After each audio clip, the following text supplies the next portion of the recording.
زیغم صاحب، ٹرمپ نے کی کھلی مخالفت رہی اور اس نے کہا کہ میری من پسند لیڈرشپ آئے گی وہاں پر. مجتبیٰ خامنہ ای سپریم لیڈر بن گئے ہیں. کیا حالات مشرق وسطیٰ کو ایک ایسے موڑ کی طرف لے کر جا رہے ہیں جہاں سے واپسی شاید مستقبل قریب میں ممکن ہی نہ ہو پائے؟ جی، پچھلے ہفتے ہی ٹرمپ نے کہا تھا اور مجتبیٰ خامنہ ای صاحب کے بارے میں ہی کہا تھا کہ وہ ان کو قابل قبول نہیں ہیں اور وہ منتخب ہو گئے. اب آپ دیکھیے کہ اتنی تباہی اور بربادی کے بعد، اتنی چنگیز خانی کے بعد ابھی تک امریکہ کو کیا حاصل ہوا؟ 86 سالہ خامنہ ای کی جگہ 56 سال کا خامنہ ای، جس کے پورے خاندان کو امریکہ اور اسرائیل شہید کر چکے ہیں. اور کیا اس کے بعد وہ بیہیویئر چینج کی توقع رکھ سکتے ہیں؟ دیکھیں، دو چیزیں کی جا رہی ہیں نا، کہ ایک گروپ یہ کہہ رہا ہے، یہ ریڈ کر رہا ہے امریکن پالیسی کو، کہ وہ رجیم چینج چاہتے ہیں، اور امریکہ ہی کی پالیسی کا ایک گروپ یہ کہتا ہے کہ نہیں، ہمیں ایران سے بیہیویئر چینج چاہیے. کیا یہ نئی قیادت اپنا رویہ بدل لے گی اس کے بعد؟ کیا بڑے خامنہ ای صاحب جو ہیں وہ جس بات پہ راضی نہیں تھے، یہ چھوٹے خامنہ ای صاحب، مجتبیٰ خامنہ ای صاحب مان جائیں گے جن کا پورا گھر شہید ہوا ہے؟ تو کیا حاصل ہوا؟ دیکھیے، ایران ریزسٹ کر رہا ہے اور فیصلہ اس بات پہ ہوگا کہ ایران کے ڈرون اور میزائل لاسٹ کرتے ہیں، زیادہ چلتے ہیں، یا مغرب کے امریکہ کے انٹرسیپٹر زیادہ چلتے ہیں. کیونکہ جس کی ایک چیز ختم ہو گئی وہ بہت ہی کمزور پوزیشن کے پاس میں آ جائے گا. اگر ایران کے میزائل اور ڈرون ختم ہو جاتے ہیں تو وہ مکمل طور پر نہتہ ہو جائے گا. اس کے پاس اور کچھ بھی نہیں ہے ڈیفینڈ کرنے کو. تو اس کو کمزور سچویشن سے مذاکرات کرنے کے علاوہ کوئی چارہ کار نہیں ہوگا. اور اگر امریکہ کے، اسرائیل کے انٹرسیپٹر ختم ہو جاتے ہیں، ان ڈرونوں اور میزائلوں کو روکنے کا جو نظام ہے وہ ختم ہو جاتا ہے، تو پھر وہ سٹنگ ڈکس ہوں گی اور ان کے پاس کوئی مجال نہیں ہوگی اس کے علاوہ کہ وہ فوری طور پر اس جنگ کو ختم کریں. لیکن اس کے علاوہ جو دوسرے فیکٹرز ہیں، کہ اس وقت جو معیشت پوری دنیا میں دباؤ میں آئی ہے، آپ کو پتہ ہے تیل کی قیمت 50% بڑھ چکی ہے. جی ہاں، 50%. کتنا فرق ہوتا ہے؟ $60-70 سے $117 پر آ گئی ہے. اور صرف تیل کی قیمت نہیں بڑھی، وہ جہاز جو تیل، وہ تیل جو جہاز جو تیل کو لے کر آتا ہے، اس کے انشورنس کے ریٹ بھی بڑھ گئے ہیں، اس کا کرایہ بھی بڑھ رہا ہے، پوری سپلائی لائن بھی ڈسرپٹ ہو گئی ہے. اور اس کے جو ریپل افیکٹس ہوں گے پوری دنیا کی معیشت پر، خود مغرب کو، خود امریکہ کو، جو پوری دنیا کی سپلائی چینز متاثر ہو گئی ہیں، جو پوری دنیا کی ایویشن ڈسٹرب ہو گئی ہے، یہ بھی ایک بہت بڑی قیمت ہے جو امریکہ کو بائٹ کرے گی. اور امریکہ کے اپنے جو اس کے اتحادی ہیں وہ اس پر دباؤ ڈالیں گے. پھر مڈ ٹرم آ رہے ہیں، 9 مہینے بعد امریکہ میں مڈ ٹرم الیکشن ہے، اور صرف 1/4 امریکن اس بات کو سپورٹ کرتے ہیں کہ امریکہ میں یہ جنگ، امریکہ اس جنگ کو آگے لے کر چلے. تو اب دیکھنا یہ ہے کہ امریکہ کے وار کے آبجیکٹیوز اصل میں ہیں کیا، اور کہاں پہ امریکہ رکتا ہے.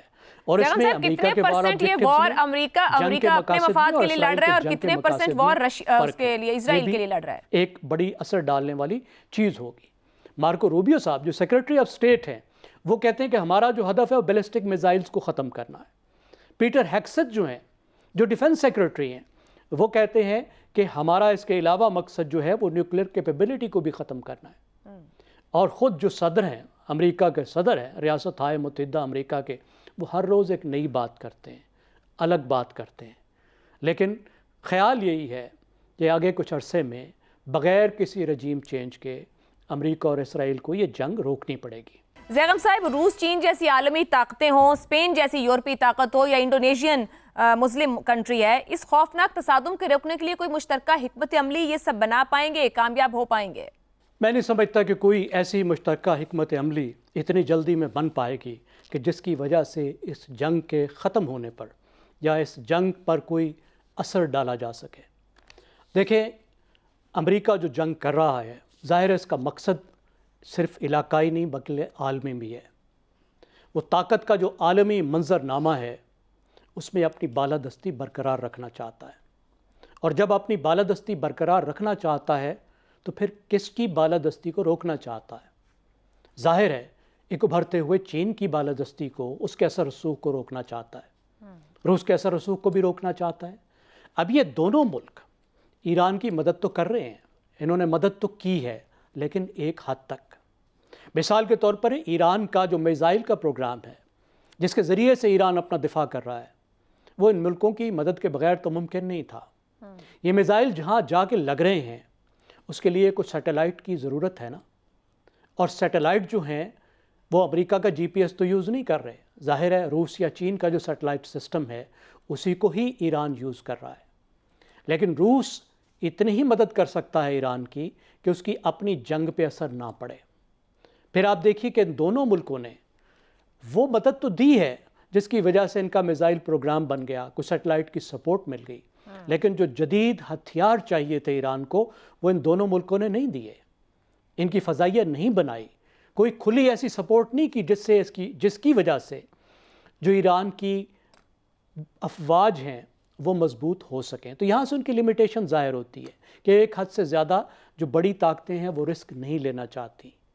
ان کے امریکہ کے ساتھ اپنے معاملات ہیں، وہ اپنے معاملات کو اپنے طور پہ سیٹل کرنا چاہتے ہیں، وہ ڈپلومیسی کو ایک چانس دینا چاہتے ہیں، وہ اس طرح کی کھلی لڑائی میں نہیں جانا چاہتے جس طرح کی کھلی لڑائی ایران کی پالیسیوں کی وجہ سے۔ سر کیا کامیاب ڈپلومیسی کر پائیں گے ایران دونوں؟ اور اسرائیل،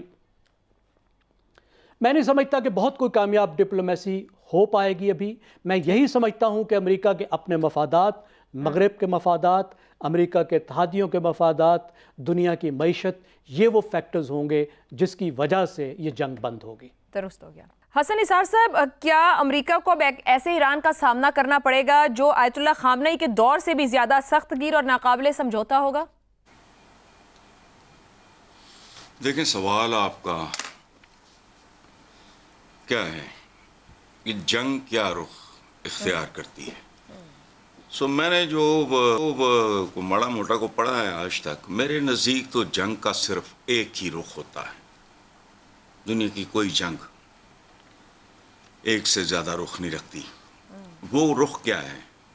انسانی خون کی ارزانی کسی طرف سے بھی ہو، بربادی، شکست و ریخت، اور پھر ان کے سلسلہ وار نتائج جو صدیوں تک بھی محیط ہو سکتے ہیں، قوموں کے مزاج، موڈ، کیریکٹر تک کو تبدیل کر دیتے ہیں۔ اچھا، اور یہاں یہ بات ہم سب کو یاد رکھنی چاہیے کہ نام نہاد جو امن ہے نا ہیومن ہسٹری میں، یہ جنگوں کے درمیان وقفے سے زیادہ کبھی کچھ نہیں ہوتا۔ اب یہ ڈپینڈ کرتا ہے کہ وقفہ مختصر ہے، درمیانہ ہے یا طویل ہے، بس اس کا اور کوئی رخ نہیں ہے، ایک ہی ہے۔ ٹھیک، درست ہو گیا۔